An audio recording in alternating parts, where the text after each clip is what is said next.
Ya. Bueno, vamos a continuar con la parte de lógica. Vamos a ver qué cosas son las proposiciones que son lógicamente equivalentes, ¿ya? Entonces, las proposiciones lógicamente equivalentes son aquellas que tienen, bueno, los mismos resultados, o sea que cuando, por ejemplo, esta proposición que está acá, si nosotros consideramos qué cosa es Q, allá. Las proposiciones lógicamente equivalentes van a ser las siguientes. Por ejemplo, vamos a considerar las siguientes proposiciones. Si ustedes se fijan, la tabla de verdad de Q, O, R y S, como aquí aparecen 3 proposiciones, serían 2 elevado a 3, que serían 8 filas hacia abajo, ¿de acuerdo? Entonces tendríamos 4B, 4F, etcétera, etcétera. Aquí tenemos todas las alternativas posibles de las posibles combinaciones de verdadero y falso entre Q, R y S, después formamos el R y S, y después relacionamos esta columna, la columna que corresponde a Q, con esta otra columna que corresponde a R y S a través del O. Nos da esta respuesta, ¿de acuerdo? Lo mismo hacemos con esta otra y nos da esta respuesta que está acá, y esta que está acá. Entonces, vamos a hablar de que dos proposiciones son equivalentes cuando tienen exactamente los mismos valores de verdad al final, ¿de acuerdo? Por ejemplo, claramente, ni esta proposición es equivalente con esta porque nos da todos falsos, y acá ni esta proposición es equivalente con esta otra, ¿ya? Entonces vamos a aprovechar estas proposiciones para definir qué cosa es una tautología, una contradicción y una contingencia. Una tautología es una proposición cuyo valor de verdad es verdadero, independientemente de los valores de verdad de las proposiciones que están en juego, ¿de acuerdo? Por ejemplo, esta que está acá es una tautología. ¿Por qué? Porque el resultado es siempre verdadero, ¿ok? La contradicción es cuando aparecen acá puros falsos, como en este caso. Esta es una contradicción. Y vamos a decir que es una contingencia cuando aparecen combinados los verdaderos y los falsos, ¿de acuerdo? Bien, y las proposiciones equivalentes, si al conectarlas mediante la bicondicionalidad se obtiene una proposición que es siempre una tautología. O sea, lo que vamos a decir acá, a nivel proposicional, que se puede analizar de dos formas posibles. Por ejemplo, esta proposición, voy a escribir un poquito acá, esta proposición, esta es una proposición, va a ser equivalente con esta otra proposición, sí, solo sí. Bueno, hay dos posibilidades, que la tabla de verdad de esta sea equivalente con la tabla de verdad de esta, o sea, hacen exactamente las mismas respuestas, o si al hacer la tabla de verdad, por ejemplo, del sí y solo sí esta otra, nos da una tautología. ¿Ya? Ahí vamos a decir nosotros que esta proposición es equivalente con esta otra. ¿Ok? Bien.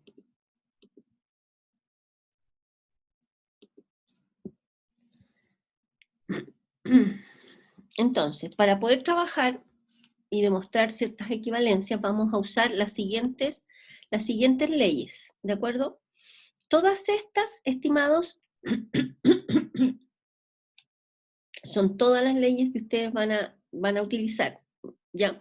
La primera nos dice lo siguiente: nono P es equivalente, ese sí, solo sí, que aparece ahí, lo vamos a usar como equivalente, o sea, lo que les voy a decir, que esto que está acá, a mí me gusta más en todo caso, más que el sí, solo sí lo ocupo cuando estamos usando a ver, les voy a explicar lo siguiente. La notación que vamos a utilizar es la siguiente. En este contexto, el sí, solo sí que aparece acá,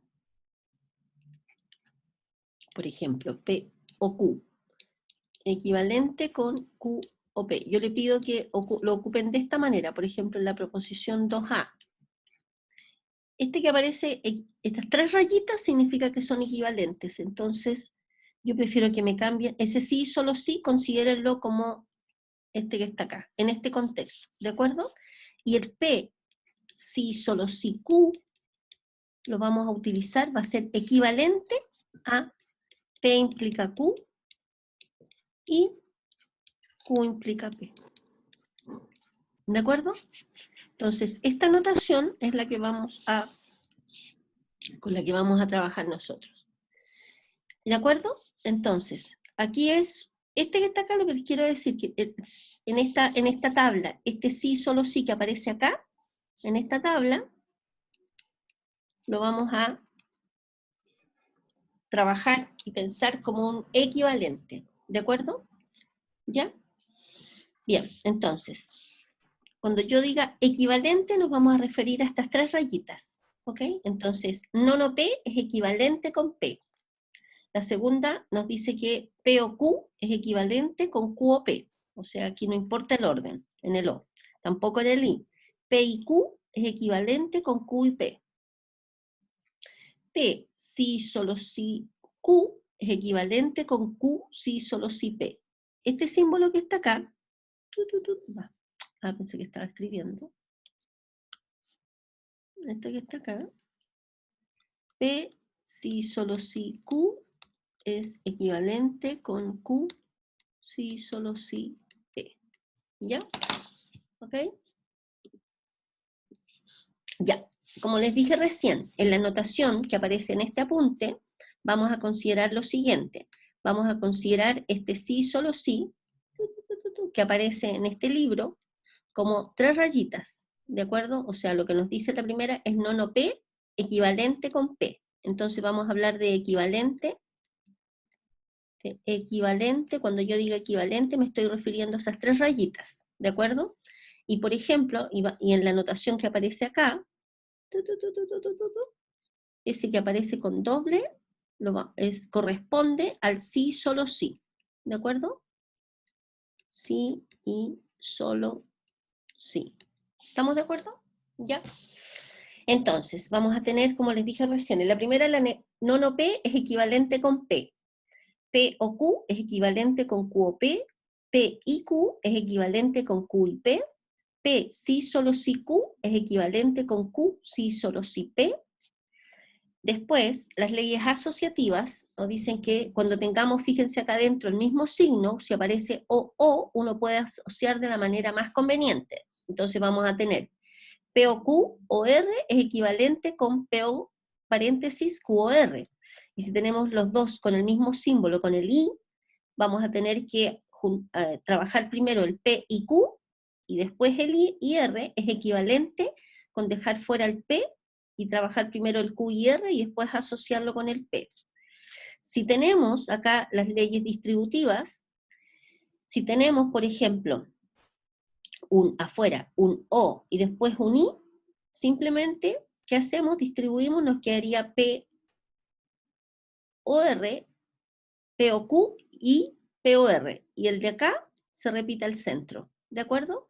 Si tenemos P y Q o R, esto es equivalente con P y Q o P y R. Después, las leyes de idempotencia nos dicen que si tenemos P o P, esto es equivalente, acuérdense que este símbolo es tres rayitas, es equivalente con P. Si tenemos P o P, eso es P. Si tenemos P y P, esto es P. La negación de P o Q es equivalente con la negación de P y la negación de Q, que estas son las leyes de Morgan. La negación de un I se convierte en un O. Si tenemos P o Q, esto es equivalente con la negación de P y no Q, y si tenemos un P y Q y lo quisiéramos escribir con negaciones, esto es lo mismo que la negación de P o la negación de Q. Estas dos se derivan de, a ver, espérense un poquito que aquí hay un alumno que está tratando de ingresar a la sala. Espérenme. Déjenme abrir la puerta. Ahí está. Ok. Ya, estas dos que están acá se derivan de las dos primeras, ¿ok? También tenemos la implicación. P implica Q es equivalente con no P o Q. ¿De acuerdo? Acuérdense que esto es equivalente. Si uno tiene, a ver, un P implica Q, este P implica Q, acá, lo que estamos diciendo acá, P implica Q, esto es equivalente con la negación del primero o el segundo. ¿De acuerdo? Sí. ¿De acuerdo? P implica Q es lo mismo que la negación de P o Q, y lo que es lo mismo también, y esto es lo mismo que tengamos la negación de P y no Q, ¿no es cierto? La demostración, por ejemplo, de que esto es equivalente con esto, es sencilla porque se ocupa la ley de Morgan, ¿ya? Después vamos a hacer un par de demostraciones, ¿ok? También, si tenemos P o Q, es equivalente con decir no P implica Q, y si tenemos P y Q, es lo mismo que decir la negación de P implica Q.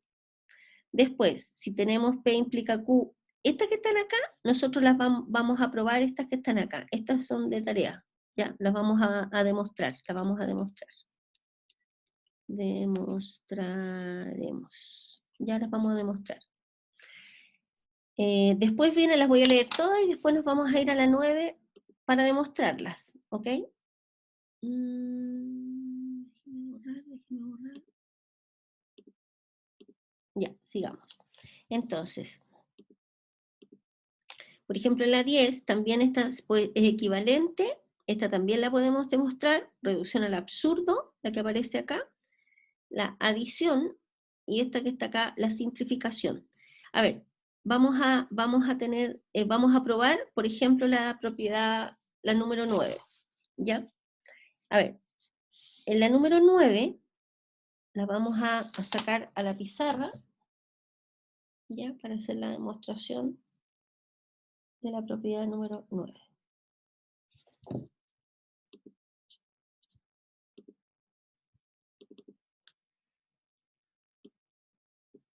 Para que veamos un ejemplo de una demostración. Por ejemplo, demuestre.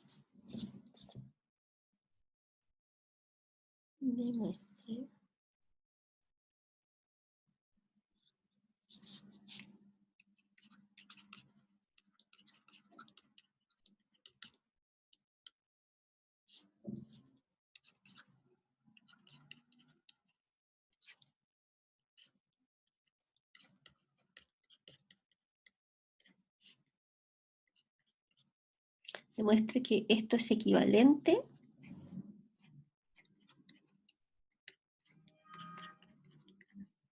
¿ya?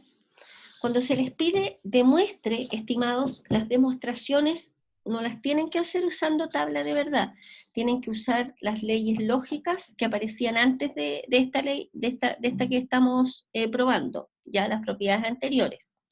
Como por ejemplo, vamos a anotarlas acá en una pequeña nubecita, las que vamos a ir usando. Por ejemplo, aquí aparece en juego el P implica Q, P implica algo. Esto es equivalente con la negación del primero o el segundo, ¿de acuerdo? Entonces, demostración. Fíjense, en la demostración, estimados, ustedes tienen que partir de un lado y llegar al otro. A ver, yo en algún momento les expliqué que cuando hacen demostraciones, claro, en la parte de los reales, si ustedes quieren probar que cuadrado es equivalente con triángulo, pongo equivalente en el contexto de lógica, ustedes tienen tres formas de hacerlo. La primera manera es partiendo de cuadrado y llegando, usando reglas de lógica, al triángulo.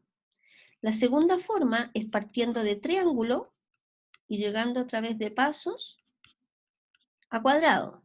Y la tercera forma es partir de cuadrado y llegando, bueno, aquí ustedes no saben si esto es igual o no, y llegando a través de pasos a una expresión, y después parten con triángulo y llegan exactamente a la misma expresión y ahí conectan.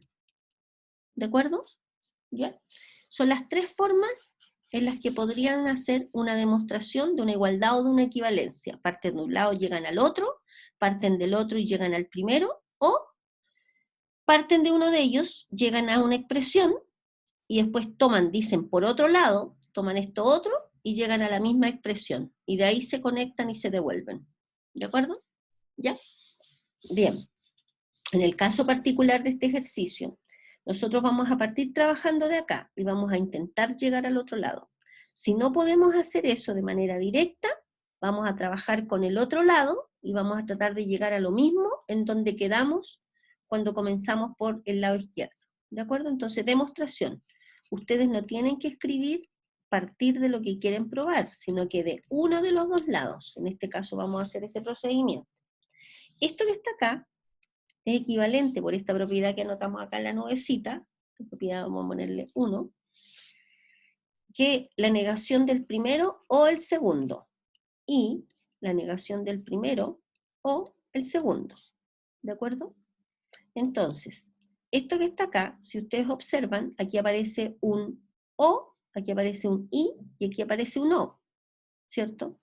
Si ustedes se fijan, aquí aparece un O y aparece un R, aquí aparece un O y aparece un R.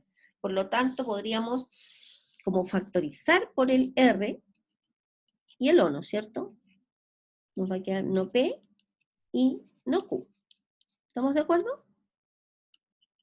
R con el o R, ¿sí? ¿Por qué? Porque este O no P nos queda R o no P, que es lo mismo que no P o R.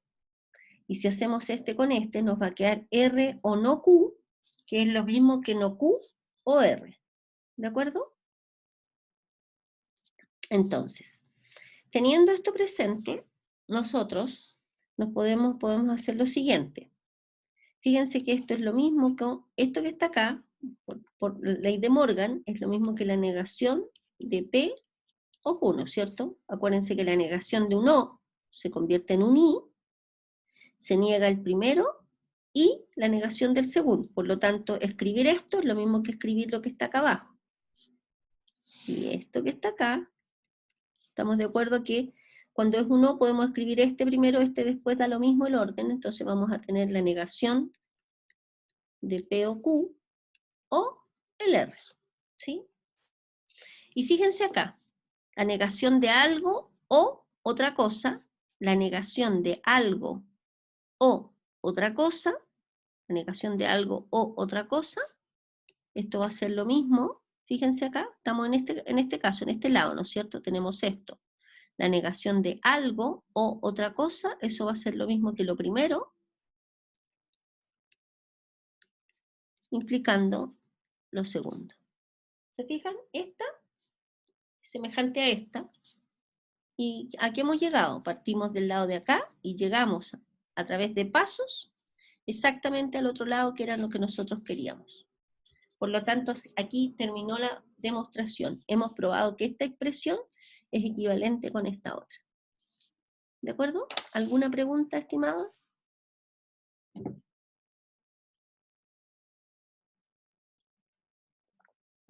¿Estamos ok? ¿Ya? Ya. Ya, vamos a continuar entonces. Ya. Todas estas pueden ser, estas que están acá abajo, a partir de la número, de la 8 en adelante, todas pueden ser probadas. De hecho, en la clase de ejercicios de las 13:50, ahí vamos a probar más propiedades, ¿de acuerdo? ¿Ya? Entonces, ahora, estas que están acá son las proposiciones que son lógicamente equivalentes. Aquí lo que vamos a trabajar acá, esta parte la vamos a trabajar con el apunte, porque ahí aparecen las distintas formas en las que podemos hacer demostraciones. Entonces me parece mucho más claro, esta parte la vamos a trabajar con el apunte número 4, ¿de acuerdo? Entonces vamos a ir al apunte. Ya, en el apunte aparece toda la primera parte, qué cosa es una proposición, aparece el detalle de cuando algo es proposición o no es una proposición. Aquí hablamos de proposiciones equivalentes, se fijan y usamos la notación que les expliqué recién, el P equivalente con Q. Hay algunos ejemplos, se ve la negación, que nosotros ya lo vimos con el libro, la conjunción, la disyunción, y aquí aparecen algunos ejemplos, y aquí aparecen las propiedades fundamentales con las cuales vamos a trabajar y están con la notación que a mí me interesa, ¿de acuerdo? También aquí aparece la propiedad si uno tiene un P o verdadero, esto es verdadero, si tiene P y verdadero, esto es P, y P o falso, esto es P, y P y falso, esto es F. Y las pueden llegar y utilizar. Aquí hay otro ejemplo, aquí aparece el detalle de la implicación. Ojo con esto, cuando hablamos de P implica Q, ¿Se acuerdan que los que vimos el día de ayer? P implica Q, es equivalente con decir si P entonces Q, y P es condición suficiente para Q, y Q es condición necesaria de P. ¿Se acuerdan que en la clase anterior vimos que es importante que ustedes tengan claro que no siempre, por ejemplo, en un problema con enunciado, donde uno necesita pasarlo a lógica, uno necesita saber que podría aparecer cualquiera de estas alternativas, y si aparece cualquiera de estas alternativas en lenguaje, esto significa que es P implica Q, P flecha Q, ¿de acuerdo? ¿Ya? De P se concluye Q. Ojo con esta, que aquí son 1, 2, 3, 4, 5 equivalencias. Entonces, en un enunciado, en un contexto con palabras, si aparece de P se concluye Q, esto es lo mismo que tengan P implica Q. Si tiene, o sea, lo que quiero decir es esto, porque esto salió por ahí en una prueba del semestre pasado y algunos se confundieron. Si apareciera en un enunciado, por ejemplo, de P se concluye Q, ustedes lo tienen que traducir a P implica Q. Si apareciera que Q es condición necesaria de P, o sea, Q es condición necesaria de P, corresponde a esta notación, en notación de lógica. Si dijera P es condición suficiente para Q, esta es la notación. Si dijera si P, entonces Q, esto, y P implica Q, esto mismo. ¿De acuerdo? Ya son las distintas formas en las que se podría usar en el contexto de un problema, usando lenguaje verbal, traspasarlo en la notación P implica Q. ¿Ok? Entonces, aparece un ejemplo, la idea es que ustedes lo tienen que volver a estudiar, revisar. Este es importante, esto es lo que les quería decir yo. Entonces,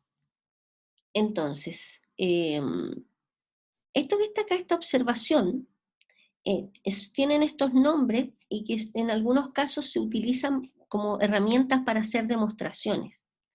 Por ejemplo, P implica Q se llama teorema directo, ¿de acuerdo? Que nosotros a partir de una expresión podemos llegar a la otra, ¿de acuerdo? Q implica P se llama teorema recíproco del directo, o sea, supongamos que nosotros estamos queriendo probar que P implica Q, ¿de acuerdo?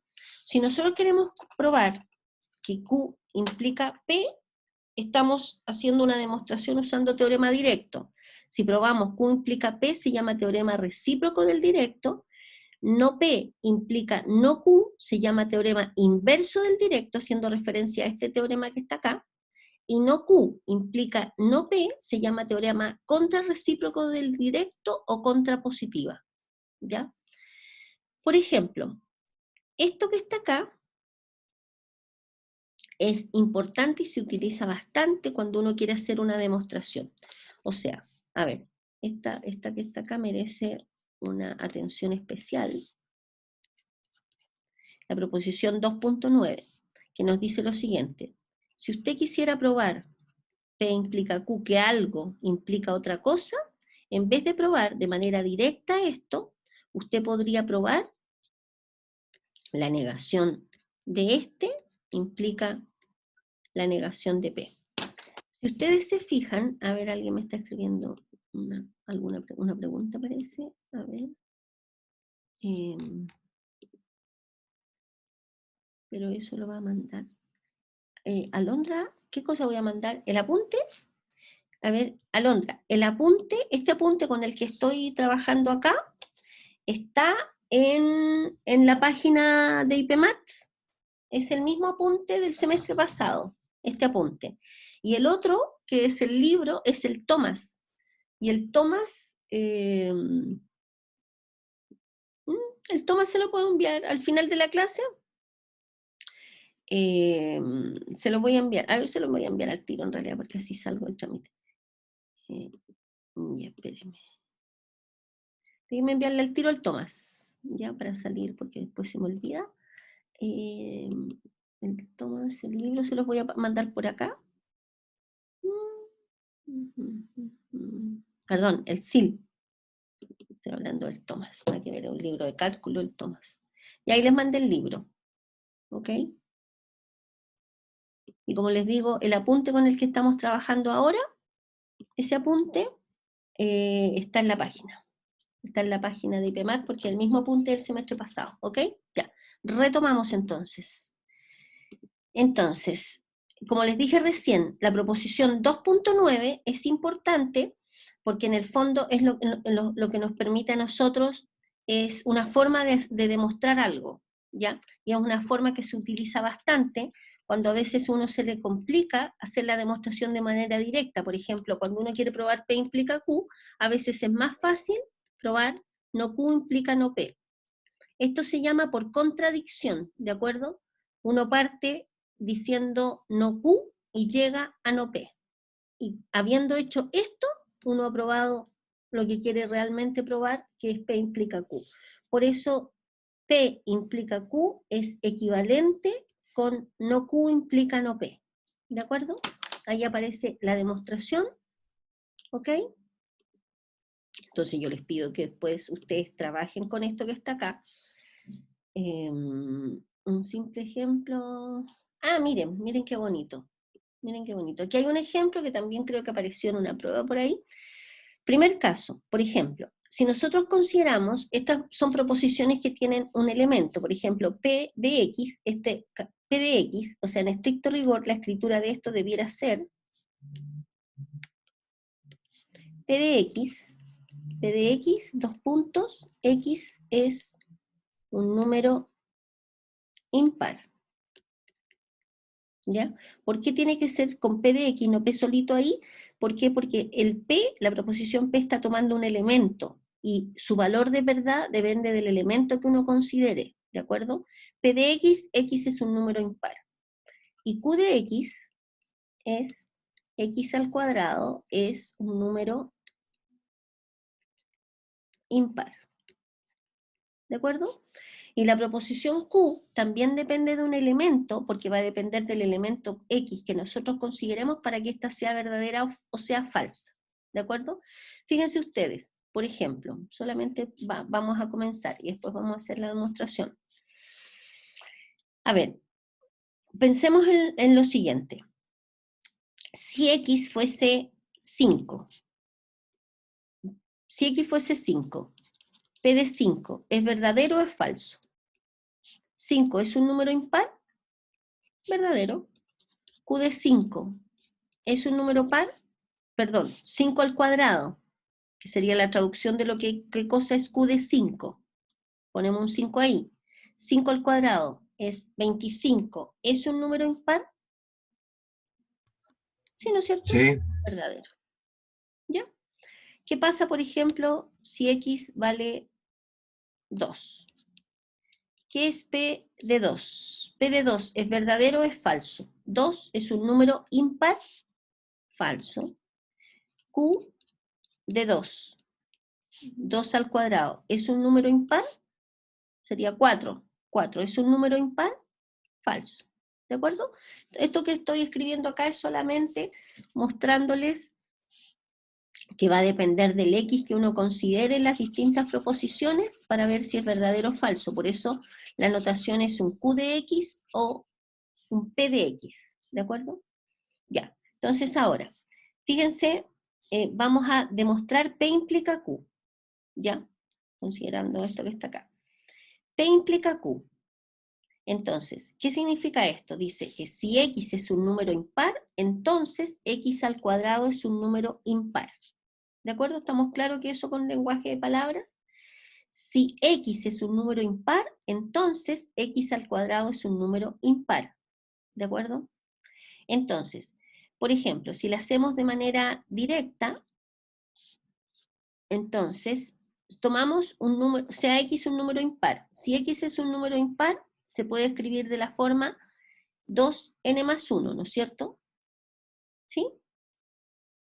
Si X es un número impar, es que existe un número entero n, tal que X se puede escribir de la forma 2n más 1. ¿Sí? Ojo que esto también les sirve para la prueba del jueves. Sea X igual a 2n más 1, con n un número entero. Entonces, ¿qué va a pasar con X al cuadrado? Esta demostración, ojo, la estamos haciendo de manera directa. X al cuadrado, que es el que nosotros queremos analizar si es un número impar o no, tomamos este X y lo desarrollamos. X al cuadrado sería igual a 2n más 1 al cuadrado, y esto es un cuadrado binomio, entonces nos queda 4n cuadrado más 4n más 1, ¿cierto? Que es lo que aparece acá. Si nosotros nos fijamos en esto, para nosotros saber que algo es un número par, tendríamos que dejarlo escrito como 2 por algo, ¿no es cierto? Y claramente este numerito que está acá se puede escribir como 2 por 2n cuadrado más 2n. Pero el problema es que este 1 no lo podemos dejar dentro del argumento donde afuera aparezca un factor 2, quedó fuera. ¿Qué significa que nosotros hayamos escrito el x al cuadrado como 2 por algo, que es un número entero, más 1? Significa que x cuadrado es impar. ¿De acuerdo? Entonces, ¿qué hemos hecho? Partimos de P, diciendo que x era un número impar, y llegamos a que x al cuadrado sea un número impar. Esta demostración que aparece acá la hicimos de manera directa. ¿De acuerdo?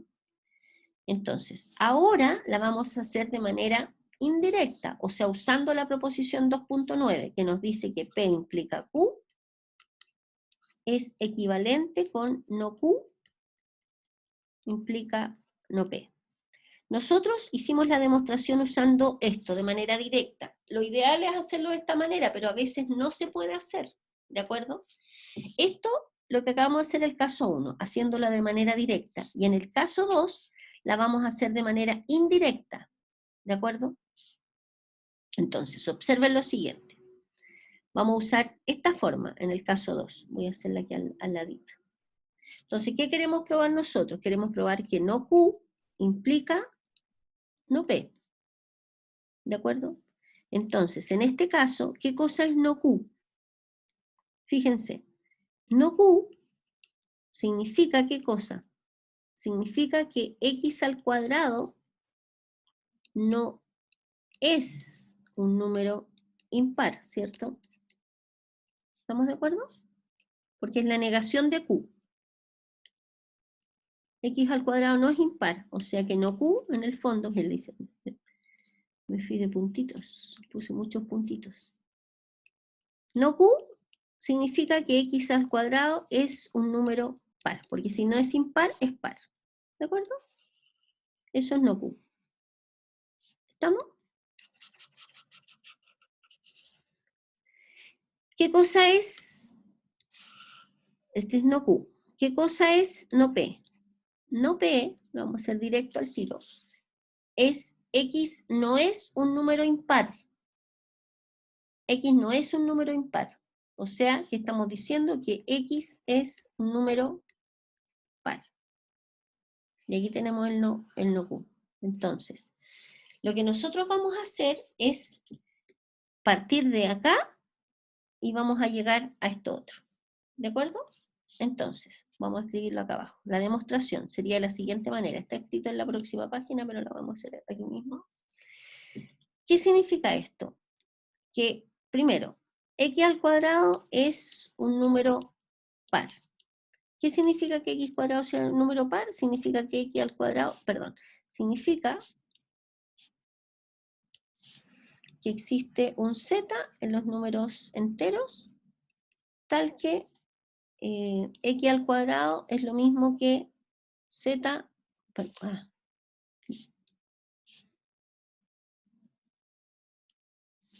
existe un número par, perdón, un número par significa que x al cuadrado es 2 por un cierto k, un k perteneciente a z, ¿cierto? Es 2 por un número entero, ¿ya? Ahora, teniendo esto a partir de acá, ¿cómo podemos llegar a que x es un número par? Tenemos que llegar a que x es un número par.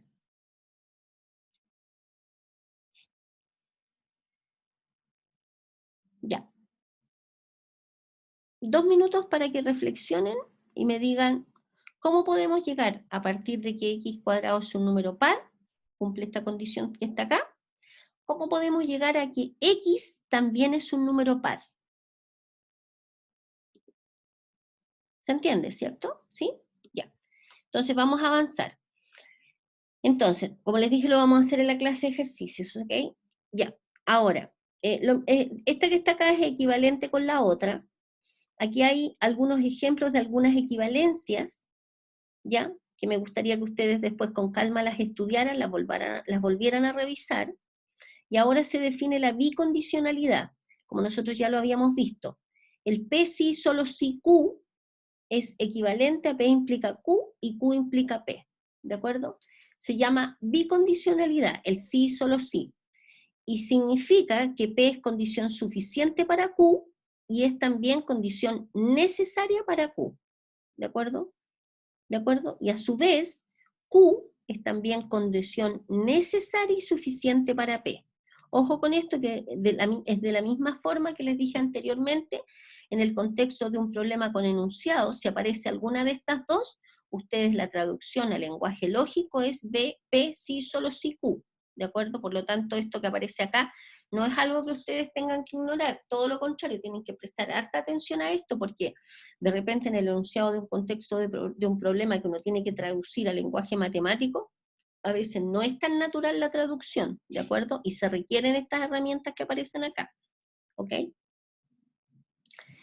Ya.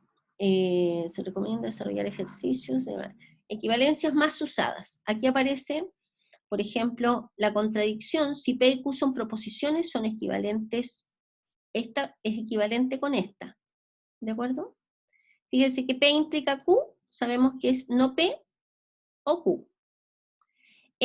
P y no Q implica falso, donde F denota una proposición que siempre es falsa, que se llama contradicción, ¿ya? Aquí aparece el método de contradicción. A ver, cuando hablamos del método de contradicción, lo que estamos diciendo es que para probar, por ejemplo, que P implica Q, podemos suponer que el resultado es falso y eso significa que la hipótesis es falsa, ¿de acuerdo? Aquí aparece un ejercicio, por ejemplo, probar que esta que está acá es equivalente con esta otra. A ver, acá lo que estamos haciendo es, por ejemplo, partir de acá. A ver, acá, miren. Para probar, por ejemplo, que esto es equivalente con esto que está acá, lo que estamos haciendo, estamos tomando esta y estamos escribiendo esta de manera distinta. ¿Se fijan? Esta por definición, fíjense que P implica otra cosa, esto es equivalente, estoy pensando en equivalente, con la negación de lo primero o lo segundo, ¿cierto?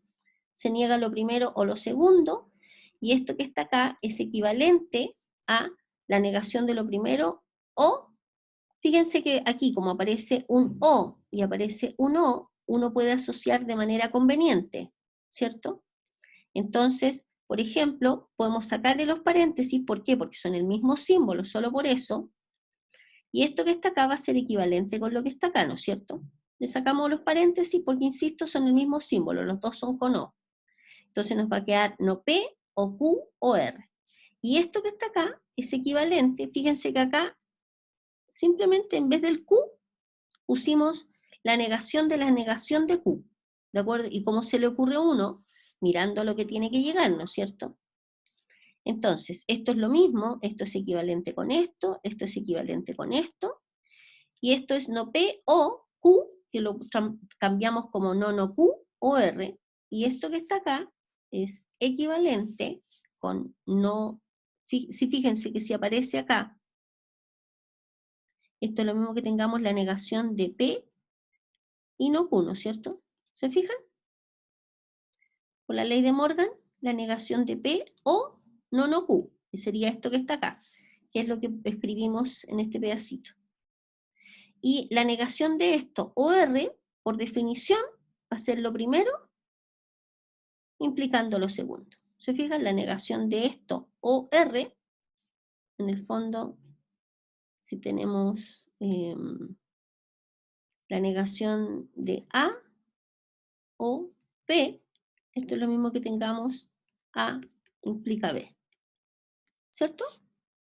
Por lo tanto, esto va a ser equivalente, sin tantas rayitas, solo 3 rayitas. Esto va a ser equivalente a lo primero implicando lo segundo, que era lo que nosotros queríamos llegar. ¿De acuerdo? ¿Ya? Ya. Bueno, aquí hay equivalencias que quedan de ejercicio, las podemos demostrar, como les digo, en la clase de ejercicios. ¿Ok? Ya, entonces, ahora vamos a entrar directamente con cuantificadores, ¿ya?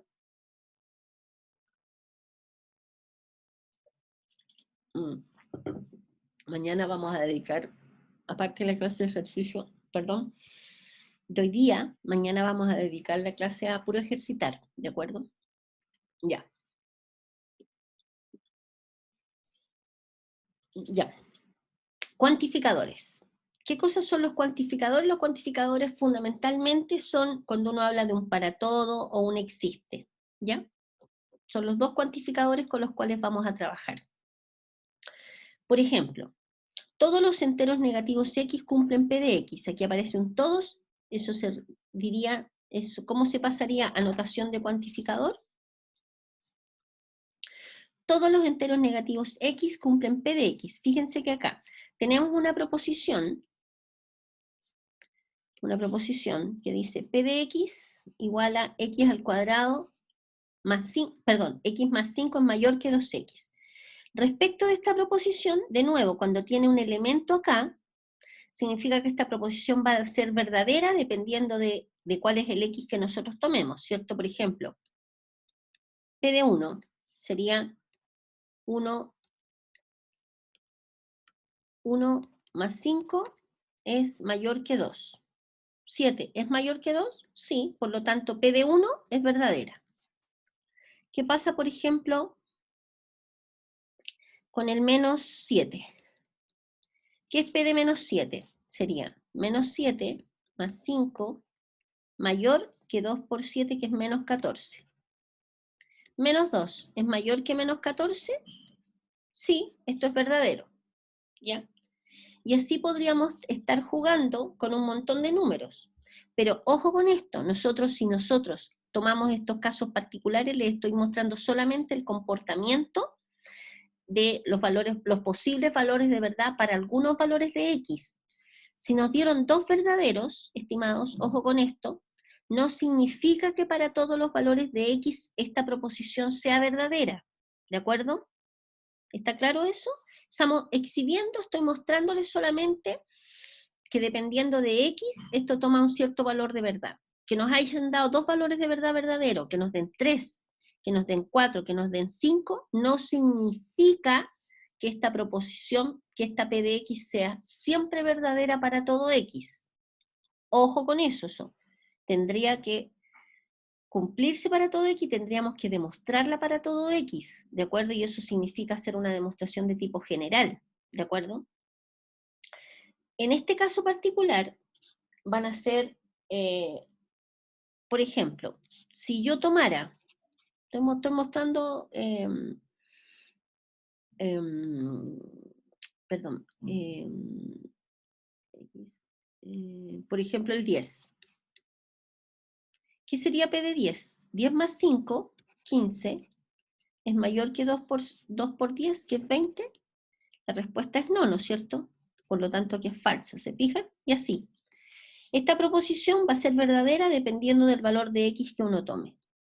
Aquí no hay ningún tipo de demostración de nada, lo que yo les acabo de mostrar recién es solamente para que ustedes visualicen que este tipo de proposiciones, las que toman un elemento, va a depender del valor de X que uno considere, si es que es verdadera o es falsa. ¿Ya? Ya, pero vamos ahora al tema que nos convoca. Dice, ¿cómo vamos a traducir esto? Usando los cuantificadores. Dice, todos los elementos, todos los enteros negativos X cumplen P de X. Entonces, ¿esto qué se escribiría? Para todo X que pertenece a Z menos los números enteros negativos, se cumple P de X. Esa es una afirmación. No sabemos si es verdadera o falsa. Estamos escribiéndola en lenguaje con cuantificadores nomás. Esto es para todo. Significa que cualquier número negativo que uno tome, se cumple esta proposición. En la letra B, dice, hay un número entero X que no cumple P de X. Hay un número entero, o sea, existe un X que pertenece a Z, tal que no P de X. Esa es la traducción en cuantificadores. En la letra C dice, todos los racionales mayores que 5 no cumplen P de X. O sea, estamos diciendo que para todo X que pertenece a los racionales, perdón, a ver, la vamos a escribir más bonito.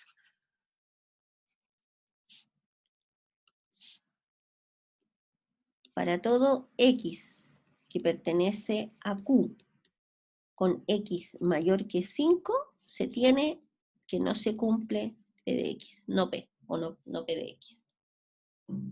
¿Ya? Para todo X los racionales con X mayor que 5, no P de X, no se cumple P de X. Y en la última dice, hay un entero positivo, o sea, de nuevo, existe un X que pertenece a Z más, tal que P de X. ¿De acuerdo? Vamos a aprovechar este ejercicio y con este ejercicio yo creo que vamos a terminar la clase del día. A ver, si yo les pidiera determine el valor de verdad de cada una de estas proposiciones. Lo que uno tiene que hacer, nos va a servir un montón este ejemplo, lo que uno tiene que hacer con esto es ver si es un para todo o si es un existe. Ojo con esto. Voy a cambiar de lápiz. Si es un para todo, uno tendría que chequearlo para todos los números Z negativos. ¿De acuerdo? En general. En este caso tendríamos que, no puede ser, a ver, y dado que los números enteros negativos son infinitos, es imposible que podamos chequearlos todos. Porque uno diría, a ver, voy a partir con el -1. Ya, perfecto. Sigo con el -2, sigo con el -3. Seguiríamos infinitamente, por lo tanto no podemos chequearlo número a número. Para ver si A es verdadero, nosotros tendríamos que tomar cualquier X que pertenece a Z menos y ver que cumple P de X. Entonces, lo que estamos haciendo ahora es ver si cada una de estas es verdadera o falsa. En el primer caso, como les dije recién, cuando es un para todo, hay que hacer, si uno considera, ojo con esto, que esto es verdadero, que esta proposición, si uno intuye, olfatea, no sé, que esto es verdadero, tendría que hacer una demostración en general, tomando un X cualquiera, no tomando un X cualquiera, sino que sea X un valor cualquiera que está en Z menos, no casos particulares, si uno considera que esto es verdadero. Si uno considera que esto es falso, basta con que uno muestre que existe un X acá, tal que no se cumple esto. ¿De acuerdo? ¿Ya? Entonces, vamos a ver si esto es verdadero o falso para que después procedamos a la demostración de nuestra afirmación.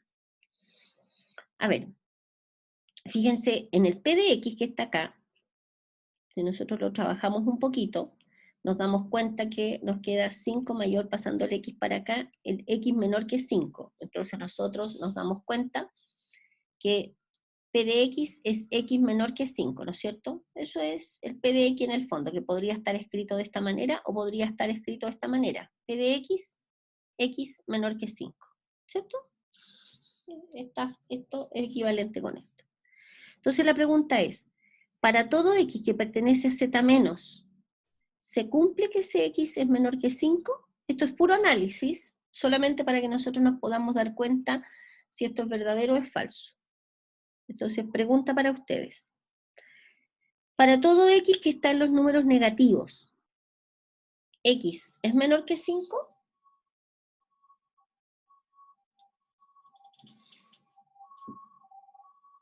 ¿Sí o no?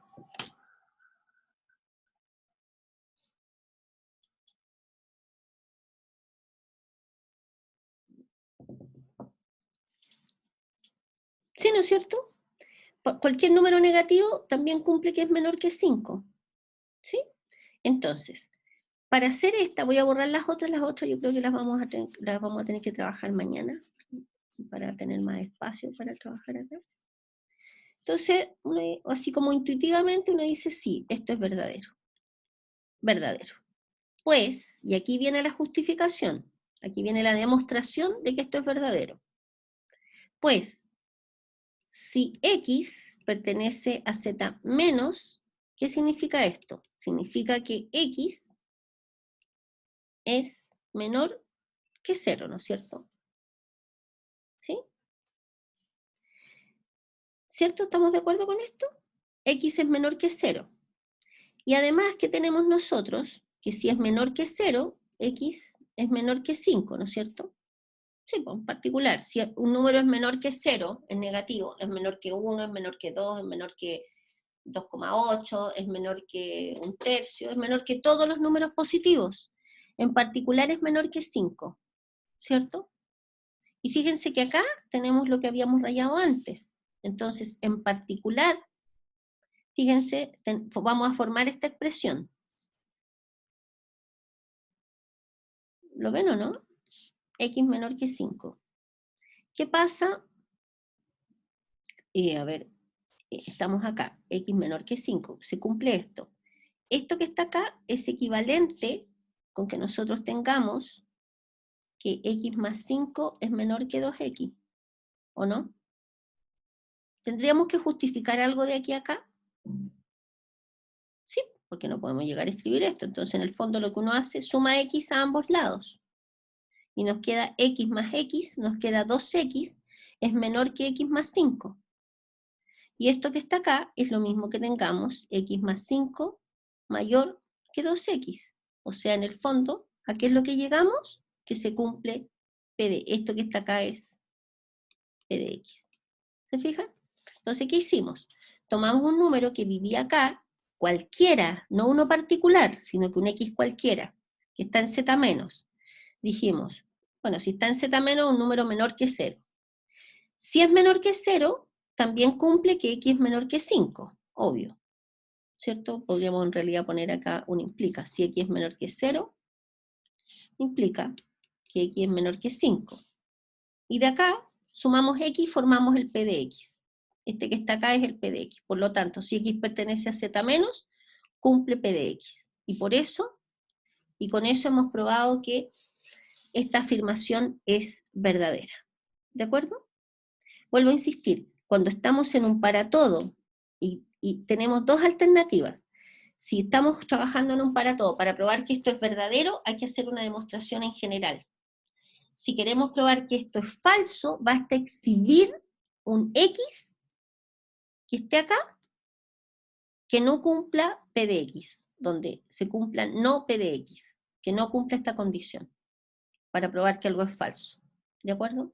O sea, eso es lo que se llama cuando nosotros decimos, mostramos un contraejemplo, o sea, algo donde donde la afirmación falle. ¿De acuerdo? ¿Ya? Lo dejamos hasta acá y continuamos mañana con esto de los cuantificadores. De hecho, vamos a trabajar con el B, el C y el D mañana. ¿Ok?